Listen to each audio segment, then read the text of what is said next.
Hello, can you hear me from here? Perfect. I'm Christina Rice, and I am an attorney in the Food Law and Policy Clinic. And my name is Alyssa Chan, and I'm the program coordinator at the clinic. And today we want to talk about racial legacies and Farm Bill policy. We're going to actually talk about what is the Farm Bill and kind of go over spending in the Farm Bill, what it covers. It's going to be really brief because the Farm Bill will take a long time. But we want to briefly go over what is the Farm Bill. There's a lot of conversations and discussions happening now on the Farm Bill, so we thought it'd be a great topic to talk about in case you're not aware of the Farm Bill, make you aware of it, and really talk about how you can get engaged in some of the discussions. And then we really want to focus on land ownership and access to credit. Well, really access to land and access to credit. Because there's been a long history of land being forcibly taken from people, from minorities, and disproportionately given and taken away. So we want to kind of briefly go over kind of some of the history of discrimination by the United States Department of Agriculture, which has really formed a lot of Farm Bill policy today. And then we want to talk a little bit of some progress that's been made, and then some proposed solutions or potential solutions, and then really hear from y'all and get your input on some things that you think could be done to really help reform some of the Farm Bill policy. And before we get into that, I want to at least tell you a little bit about our program, what we do, what we focus on. And so the Food Law and Policy Clinic, we are a law school clinic housed at Harvard Law School. And basically what that means is we provide hands-on opportunities for law students interested in food law and policy or interested in policy experience to really work with community partners, work with government organizations, all really interested in increasing access to healthy food. Also, we work a lot in 4 main areas that are listed there, but our main goals are to increase access to healthy food, reduce the amount of healthy food or wholesome food that's being wasted, and also assist small and sustainable businesses really trying to break into the commercial food market. And we do it in a number of different ways. We work with a lot of government organizations or nonprofit organizations or community groups, like food policy councils or tribal groups or councils, really help them understand the laws and policies impacting our food system. As many of you know, there's a lot of laws at the federal, state, and local level, and they're complex, they overlap. There's 15 different government agencies at the federal level that all have a role in regulating our food system. And so we really kind of lend that expertise and look over the laws and really be a partner with community groups that are on the ground really trying to improve our food system. And so, kind of what I said before, under our Sustainable Food Production Initiative, we've been looking at the Farm Bill for over a year and really digging into it and a lot of the different programs. And Alyssa will talk about that right now and kind of what we're looking at and some of our focus. So as Christina mentioned, we've been at the Food Law and Policy Clinic, we've been working on the Farm Bill for about a year now, and it's part of a project that we call FABLE, or the Farm Bill Law Enterprise. And essentially the idea is that the Farm Bill is this massive, like 360-page document that controls a lot of what we produce and what we eat and how it's distributed. But it's not something that a lot of legal professionals, at least the ones that we interact with day in and day out, are involved in. And it seems like a really important piece of legislation to understand and to have a role in shaping if we really care about creating a more sustainable and equitable food system. So we're working together with actually a consortium of law schools, so we're only one of the programs involved. It's 9 different programs across 7 law schools. We have partners out at UCLA, we have, we've partnered with Drake in Des Moines, Iowa, so we're trying to get kind of regional diversity and also a diversity in, the types of producers that we have contact with. And we are trying to take on a coordinated research effort and then involve ourselves in the public debate around the Farm Bill. So as Christina sort of alluded to, the 2018 Farm Bill has already the process has already begun for reauthorizing the Farm Bill in 2018. And we are hoping to have a role in some of those discussions and moving forward to be able to participate. And we actually really hope that all of you will also participate. So If you have ideas, please let us know, but also pay attention to public hearings that are taking place at the Senate and the House, and other ways to stay involved. So, one other thing I wanted to say is that we've done about a year of background research on this, and we're just now starting to pivot toward policy ideas. So a lot of these ideas that we're presenting today are Christina's and my ideas, or our clinic's ideas. Since we work with a consortium, it's kind of important to say that we have not formed consensus around all of our policy ideas quite yet. So this is very much from our clinic and from us. All right, I'm going to say a couple words about what the Farm Bill is, and then Christina's going to go into some of the racial legacies that intersect with the Farm Bill. So as I mentioned, the Farm Bill is the largest piece of food and agriculture legislation in the U.S. I think it's important to acknowledge right up front that it leaves a lot of things out. So the Farm Bill doesn't generally take into consideration farm workers, food system workers as a whole. It really is concerned with landowners and farmers, defined as landowners in the bill. So that's a lot of what we'll be talking about, is access to land and access to credit and how they're controlled by the Farm Bill. So the Farm Bill spends about $500 billion every 5 years, so it's a massive amount of money, and it is traditionally this omnibus bill that you may know about, but it sort of only passes because it's able to strike this balance between rural and urban, and that's interesting because it makes it a really powerful bill, but also one that can be hard to influence because generally the rural constituents have been really invested in farm policy like farm commodity programs and insurance, and the urban constituents have cared a lot about SNAP, formerly called food stamps. And if you try to substantively change any one part of the Farm Bill, you often will lose consensus. So it can be challenging, but it also is a really good opportunity to sort of take in the larger food system and try to shape it. I like this quote from President Obama that the Farm Bill is like a Swiss Army knife. It's got a lot of parts to it that you wouldn't expect. It has energy policy, forestry, research, all sorts of other things. And we'll touch on some of those today, but just wanted to make sure to mention it's a broad-ranging bill and we're focusing in on a couple parts of it.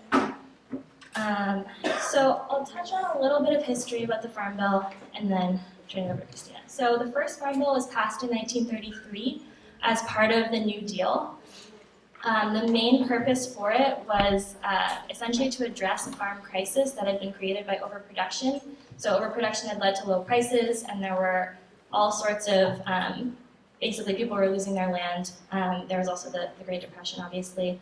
And so the Farm Bill sought to incentivize people to not plant, and then that would in turn limit supply and raise prices again and stabilize the economy.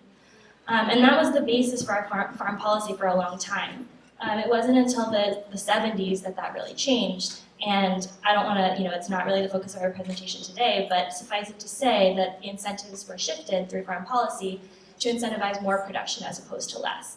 And that's when we started to get consolidation of farms and larger scale farming that required more inputs. And more inputs meant more land, more fertilizer, more seed, but also more money and credit. And so that set the stage for discriminatory practices in lending to then dispossess people of their land. So the other thing to mention about 1973 is that it was the first year that food stamps were included in the Farm Bill, and the two were put together, and they haven't been split since. So we'll touch on some of these later developments later on in the presentation, but I'm going to hand it over to Christina now.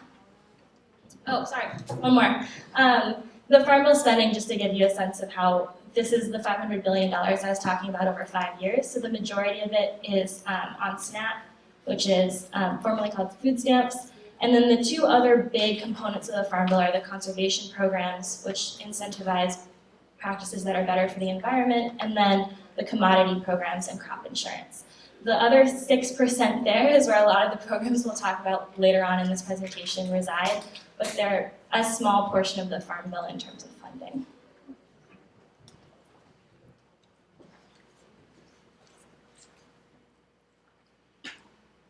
So now we kind of want to shift. So we've kind of talked basically the basics of the Farm Bill, what's included in it, and the main things we want to focus on are access to land and access to credit. And within that, we really want to focus on, and we'll talk about it a little later, the programs in the Farm Bill that are specifically for minority farmers. And as you can see from the slide, the main reason why we want to focus on it, because right now, farmers do not reflect the diversity of American identity. The majority of farmers are, the large amount of farmers are white farmers, and they also receive the largest amount of payments in the Farm Bill at this point. And there's approximately about 38% of the U.S. population identifies as a racial minority. And as you can see from here, only 7% of principal operators are actually a minority at this point. And when I say principal operators, that doesn't actually mean landowners and farmers. It could be owners, it could be principal managers, it could be partners. So that's not even land ownership at this point with that number. And we want to go a little bit over history because there's a clear history in the U.S. that kind of shows why there's so much disproportion between land ownership and farmers in the U.S. And we really want to focus on, I think we can pick all of these topics and go over the history and the timeline of, Native Americans and Mexicans being forced off their land, or and really go through a lot of that, but we don't have that much time to go over the history. So I want to focus a little bit and go over the history of Black farmers. And the main reason why I'm focusing on this is because it's the first, Black farmers were the first group of farmers that actually settled with the USDA, going over the long history of discriminatory practices by USDA's office that administer loan programs. And there's other lawsuits that I'll briefly mention later on that were kind of modeled off of this lawsuit. So I want to kind of start from the 1920s and go to now and go over kind of how the amount of Black farmers and the amount of land ownership by Black farmers have changed over time. And one thing to say, there's a lot that's left out of these slides when I go over the history. It's a brief history, so there is a lot of things that I'm not going to touch upon, but I want to kind of hit over the main points and kind of how federal policy has impacted land ownership. So starting with the 1920s, between 1890 and 1920s, specifically 1920s, I focus here because this is kind of the peak of land ownership by Black farmers. But at this point, Black farmers had acquired about 15 million acres of land. And a lot of this, there's different reasons for why that much land was acquired at this time. A lot of Black farmers, they worked as tenant farmers, sharecroppers. They worked in the steel or turpentine industry to save up enough money to buy land.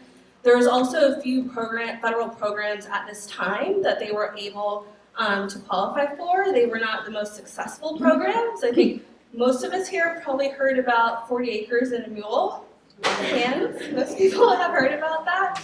So with that program, it was supposed to grant 40 acres and a mule to newly freed slaves, and that program was later taken away, but some Black farmers were able to acquire land under that program.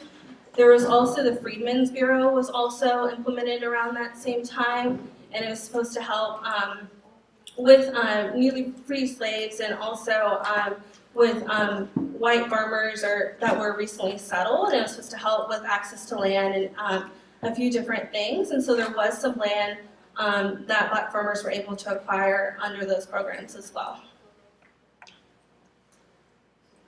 And then between 1930s and 1970s, there's a lot that happened here, but as you can see, the amount of land ownership for Black farmers drastically declined to about 6 million acres.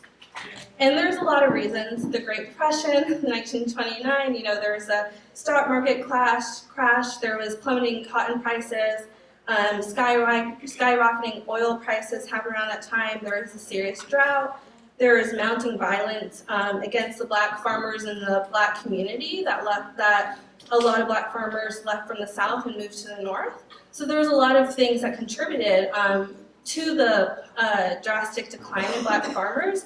But the same, kind of going back to federal policy and policy that was happening at that time, as Alyssa mentioned, in 1933, that was the first Farm Bill. And within that, the Farm Bill, it was the first time that subsidy payments were given to farmers, but they didn't actually, they went majority to white farmers, and they didn't go to sharecroppers or tenant farmers or most Black farmers. So they weren't able to take advantage of these subsidy payments. And there was also a new organization that was created during that time called the Federal Emergency Relief Administration. And they were created to help kind of deal with a lot of this emergency relief and things that were happening during this time. But kind of the same thing. Black farmers applied for emergency relief, but they did not receive it at the same rate as white farmers. And so for one example, in a study conducted in June 1934, there were 84 applications from black farmers and 49 from whites. And the administration only accepted 24 applications, and they're all from white farmers. So that also helped with, land being foreclosed, a lot of things happening that black farmers had to leave their land. Another thing I just want to briefly touch upon, another thing that happened during that time, black farmers would leave their land and they wouldn't have legal instruments in place like a will or anything, so the land wasn't actually kept in farming production.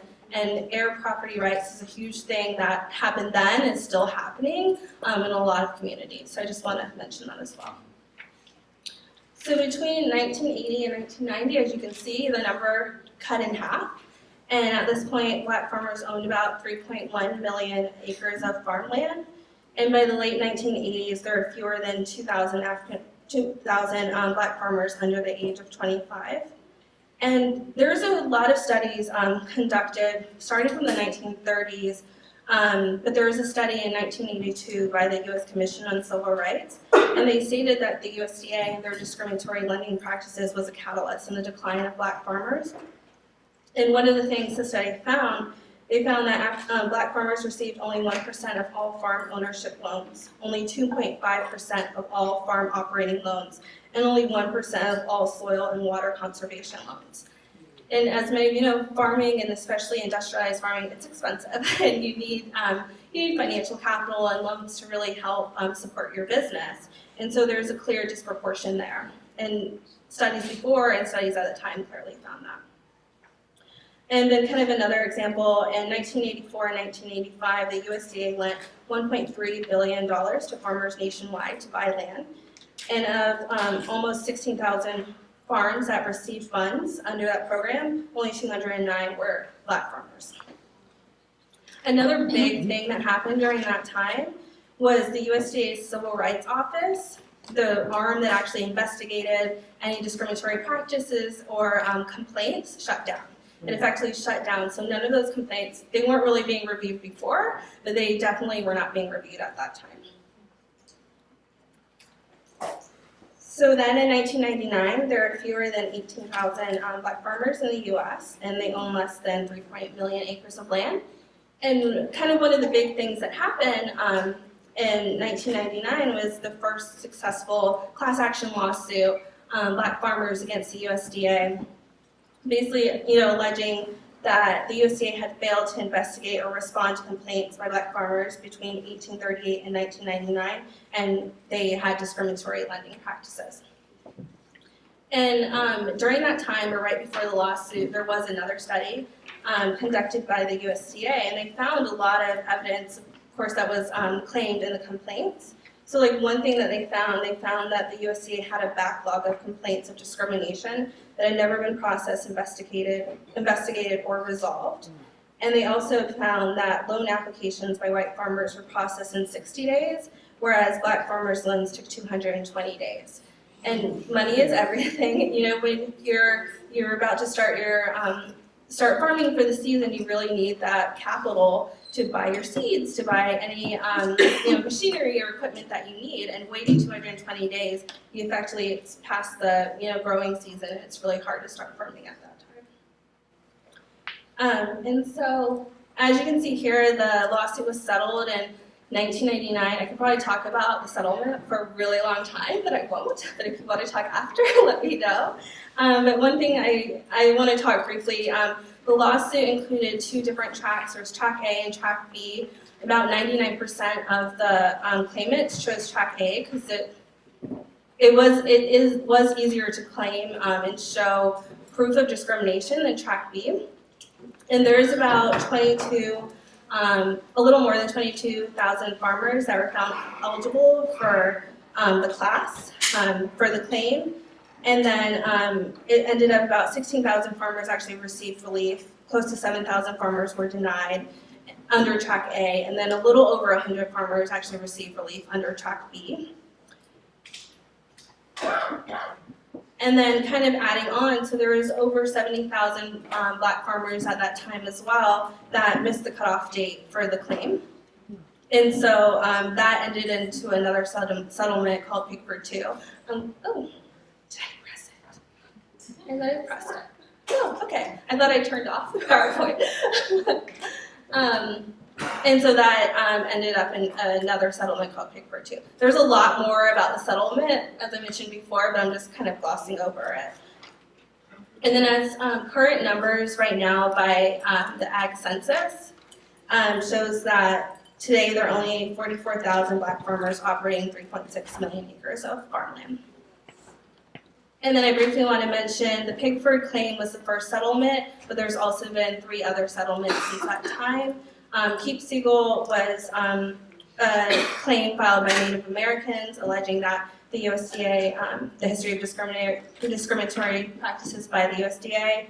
Garcia was Hispanic farmers, alleging the same thing, and then Love was women farmers, and all 3 of those have been settled. And so I'm gonna give it back to Alyssa, which is gonna talk a little bit, looking into Farm Bill programs and some of the process that has been made, but then of course with anything there is still room for improvement and other things that we can still do.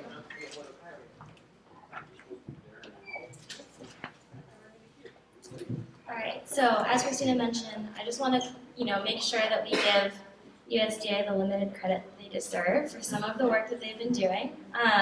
So I like to start with this. This was a statement in a memo written by Secretary of Agriculture Bill Sack, who was appointed by President Obama. And he was the one who spearheaded some of the stuff that Christina's talked about with reopening the Pickford 2 case and settling those claims. And he also did some commendable work with establishing a task force to review the civil rights complaints that had been reviewed by the Office for Civil Rights that closed, and conducting some studies of USDA delivery of various loan programs and trying to ensure equitable service for all constituents. And so I just want to sort of frame this by saying we've been talking about throughout that the 2 main goals that through policy that we've been seeking are to increase access to land and credit. And obviously those 2 things are sort of essential to farming. It is true that 50% of farmers do farm on rented land, but that can be difficult for a number of reasons. So we're focusing on sort of increasing access via these 2 policy mechanisms. So I want to give a snapshot of where we are today. As Christina mentioned, with land, 98% of farmland today is owned by white farmers. And 69% of that farmland is owned by people who are over the age of 65. So there's been a lot of press about this recently, but our farming population is aging, and so while that is concerning for a number of reasons, it's also a really amazing opportunity, because as we switch over farmland from this past generation, or this generation that's about to retire, to a new generation, there's an opportunity to change some of these demographics. So that's what a lot of the policy is sort of focusing on at this point. One other thing to note is just that only 10% of American farmland was expected to be available or change ownership between 2015 and 2019, which is sort of the latest, this is from the latest study of land that was conducted nationally, but 75% of that available land was going to be transferred within a family. So what that really leaves is 2 to 3% of land that's available for people who aren't going to inherit it or buy it from a relative. So that's where the energy maybe can be focused if we're looking to transition some of that land to people whose ancestors were had their land taken away for various reasons. The other thing is just in terms of credit, we're going to focus on a smaller portion of credit, which is the credit extended directly by the USDA or guaranteed by the USDA. That's only 2% of the loans that exist in farming. The others come through various different private means, but minority farmers disproportionately rely on loans from the USDA because often private lenders have really stringent standards that require land as a collateral or require a history of farming or other things that oftentimes farmers of color can't show. So we're going to talk a little bit about USDA programs specifically, but I just wanted to note that there is obviously a whole other, there are many private companies that are also involved in lending. So one program that came about in 1990 was the Outreach and Assistance for Socially Disadvantaged Farmers and Ranchers program, which is called the Section 2501 program. And essentially the idea for this was to better connect farmers of color, or socially disadvantaged farmers, as they call them in the Farm Bill, with existing USDA programs. So acknowledging that in the past we haven't delivered existing programs very well, this was just trying to link the two. So it gave grants to nonprofits, universities, other entities that were going to help do some of that coordination and connection.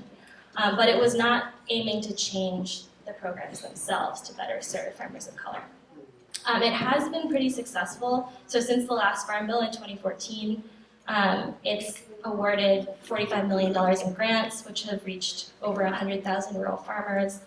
And also in 2014, the Minority Farmers Advisory Committee was created, and so that's sort of a subsection of this program, but it's a group of minority farmers who are elected to represent minority farmers from all over the country, and they report to the Secretary of Agriculture on ways that we could improve access to USDA programs for minority farmers. So they've written a series of memos and recommendations, and they are at least attempting to give farmers of color a voice within the USDA. Another thing that was notable was in 1987, the Farm Service Agency, which is sort of the lending arm of the USDA, established target participation rates for minority farmers. So acknowledging that in the past, loans hadn't been given equally or fairly to minority farmers, they established these sort of targets to try to preference farmers of color within the selection process. And so the exact participation rates that they were striving for sort of varied program to program, but essentially they were trying to match the rate of loan awarding with local demographics.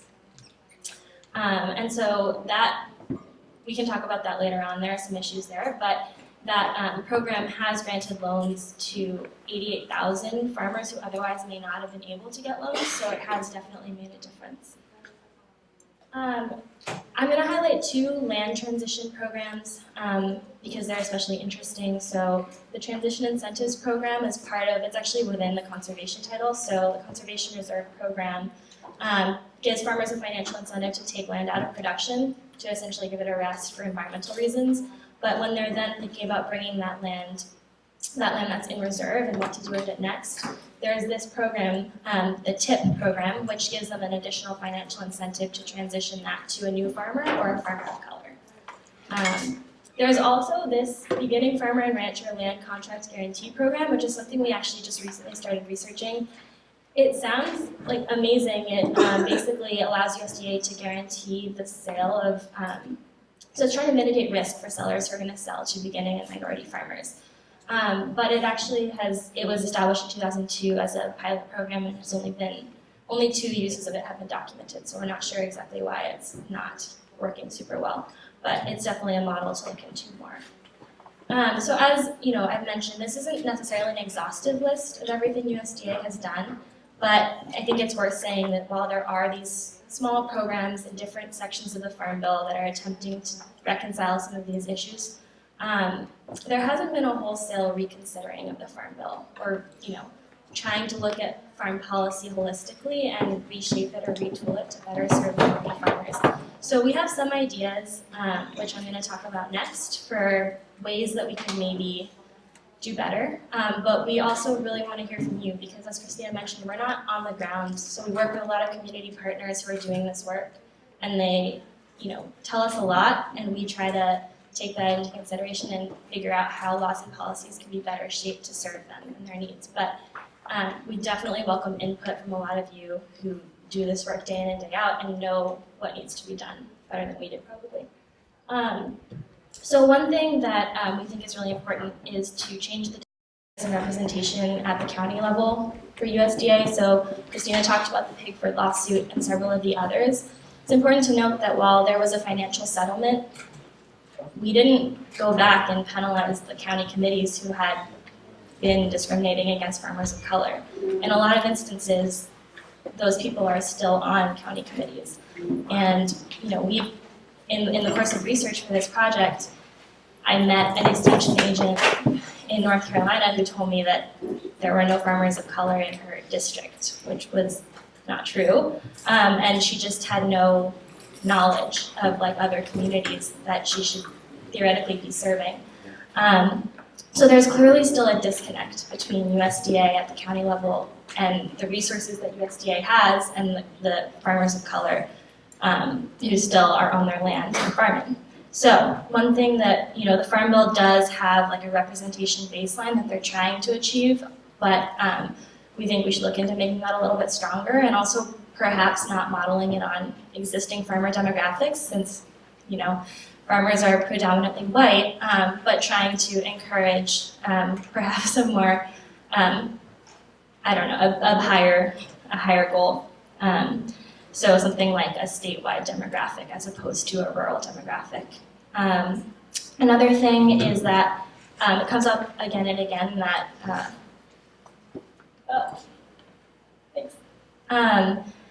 that a lot of our efforts have attempted to just connect minority farmers with existing programs, but there hasn't been a great effort to create a program that actually addresses the needs of minority farmers as separate from other farmers. So that's something that we've been looking into. For example, they typically get loans that are smaller than the general loan population, and we don't know if that's because they have smaller farms or because they don't have land as collateral or for what reasons that happens, but something that definitely merits more study.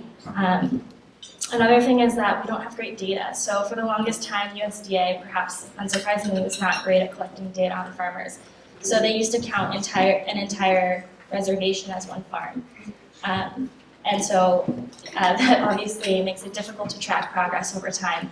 With Black farmers, I'll just say also, we didn't used to correct for non-response. And non-response rates are really high among communities of color for USDA surveys because there's a poor relationship between USDA and minority farmers. So we've seen the number of Black farmers apparently increase over the past 30 years, and it's not clear necessarily how much of that is due to an actual increase or how much of it is due to better data collection. But either way, it's really important that we continue to collect that data and do a better job. Another thing that we've been talking about is just supporting mentorship, so perhaps connecting past USDA loan recipients with current ones, trying to replicate this generational knowledge that was lost when we took people off their land. And now, a lot of farmers of color want to go back, but it's difficult if you've skipped 2 generations and you don't have anyone who's teaching you how to farm. So that's one idea that we've been toying with. And then the last 2 are a little bit technical, but focus on land transition. So one is just getting USDA to do a better job of teaching people estate planning, and that it's really important to create a plan for what is going to happen to your land once you leave it. The last one I'm actually really excited about. I think it's a really interesting idea. It's from one of our partners. And essentially farmland is subject to a capital gains tax, which means that over the time that you've owned that land, you're taxed upon when you sell it on the increase in value. So if you've held the land for decades, it's probably increased quite a bit. And generally farmers are taxed between 0 and 20%, but most farmers are taxed at around 15%. So that can be a really sizable amount of money, and it disincentivizes them to sell it. Because if they sell it, they have to pay, as opposed to just letting it, whatever happened to it, happen after they pass away.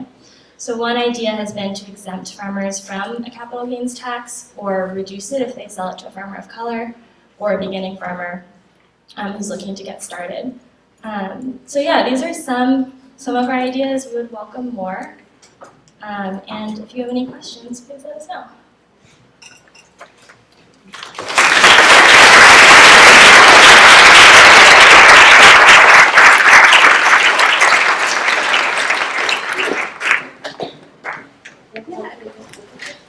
Yeah. If there's any questions, happy to take a few. I have one. Oh, I'm sorry. Oh, sorry. No. Ladies first. Okay. Well, just in light of 7, I just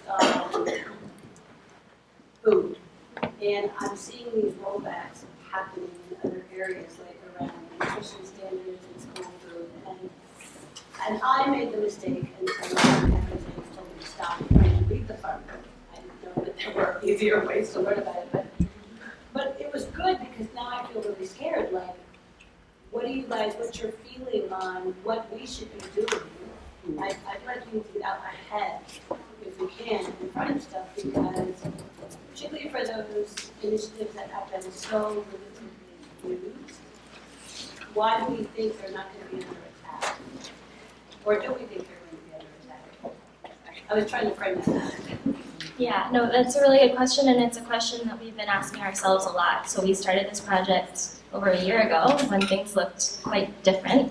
And there's been definitely some reevaluating of priorities, just in terms of how to direct our research and what realistically is feasible. So I think that we are worried about a lot of programs. As I'm sure you've seen, there have been a lot of recent attempted attacks on SNAP and the school lunch program and a lot of the other programs which we didn't touch on in this presentation, but we're definitely looking into. So I wish I had a better answer for you. I mean, I think one thing is to just engage with the process. The Farm Bill, part of the genesis of this project was just that traditionally, the Farm Bill is really opaque and difficult to understand. And I'm not a lawyer, I'm the only non-lawyer in our clinic, but we have a lot of brilliant lawyers in the clinic who spent a year reading it, and I don't feel like we understand all of it. Like but what that's meant is that the people who have a vested interest in it are the only ones engaging with it. And so that's what we're trying to remedy with this project, is to at least get some people who don't have a financial interest or stake in the outcome of the Farm Bill negotiations to be following them. So I think there are field hearings that are happening this summer all around the country. There was one in Kansas recently, there's one in Michigan coming up, I think, which are opportunities to give testimony or be heard, especially if you're a producer or if you work on a farm, they like to hear from you.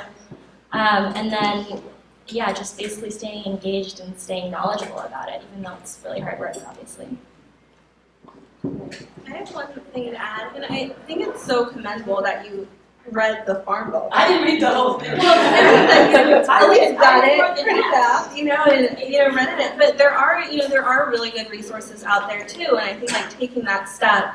If you're interested in food, if you're interested in nutrition, taking that step to see, okay, what's in there? How does it impact my community or my organization? And then looking into field hearings, looking to see where you can have a voice and get involved in these discussions. And I'm hoping Ricardo will talk a little bit about what they're doing, which will be great. I think he'll be able to add a lot more information about how you can get involved in what he's doing. Yeah, my question is concerning the beginning. My question, I mean, I could talk, but my question is concerning the beginning farmers, the ones that are coming in. How many are aware that that particular program exists, where they're able to actually purchase land through loans done through the USDA? USDA. So I'm kind of wondering how much information for that particular program is flowing out there to minority wannabe farmers. And the other question is about the capital gains. I mean, how proactive are the institutions behind that? How many people are getting behind that so that capital gains aren't being charged with the sales of the farms to minorities? Yeah, so I think that's a really good question. The question of information is huge, and it came up in every interview we did.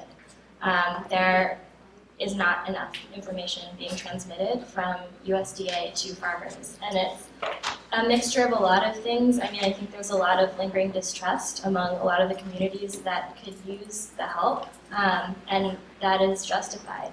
And there has not been much time during which the USDA is actually trying to help these farmers. And so I think that a lot of that needs to be on USDA to do a better job.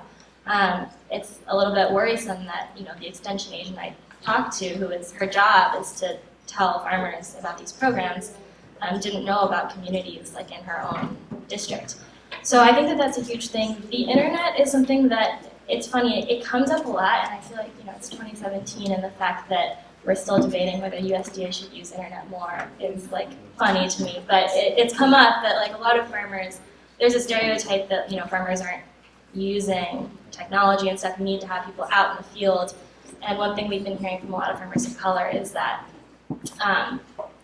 you could do this a lot more efficiently through media and technology, social media, all of that. So I think that's an avenue to look at. But yeah, there's not a lot of information being transmitted. And a lot of farmers, even a lot of extension agents themselves, don't know about what's in the Farm Bill, which is, yeah.